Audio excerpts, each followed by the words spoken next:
This, as you mentioned, there is a package worth €24 million, which will be distributed among the families who lost loved ones in the Stardust fire. 48 young people died in the fire that night, on that Valentine's night 43 years ago. And for their families, they have fought over those years to get justice, to get answers, and to get that state apology, which they did receive earlier this year. Let's just take a listen to what Simon Harris had to say earlier today.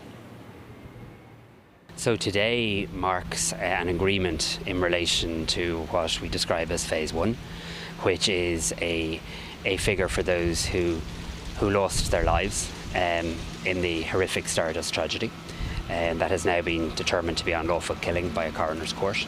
There will be subsequent engagement with the family's representatives, as was always intended, on other issues.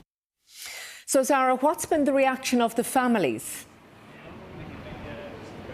Well, Colette, we can take a look at a statement which was issued in the last hour. This is from Phoenix Law, Darren Mackin, representing the families throughout that inquest. In that statement, they're saying the unprecedented sum is reflective of the unprecedented miscarriage of justice, going on to say it is impossible to put a value on the loss these families have sustained. Phoenix Law saying, however, these payments go a considerable way to providing support to these families. Now, Colette, some of the families that we spoke to today were somewhat upset about the fact that the figure had been released. They did not want there to be a perception that a price had been put on their loved ones' lives. We put that to the Taoiseach today, and here's what he had to say.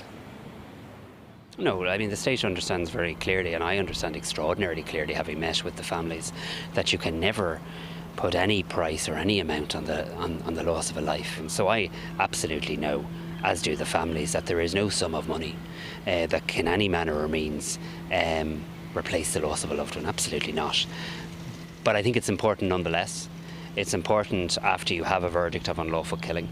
It's important after you have that state apology that there is a recognition through redress of that pain and that hurt that the families have experienced. Well, Colette, as we report on this tonight, I suppose viewers are urged to remember the names and faces of those young people who died in the Stardust fire. For their families, this has been a very, very long road to get to this point, particularly for some of the mothers of the Stardust children who died, who haven't lived to see this moment. This is an incredibly significant development for them in their ongoing lifelong quest for justice. For now, as we heard from the Taoiseach, Colette, this is phase one of what is a redress scheme. We expect that phase two will include those who survived the Stardust fire that night.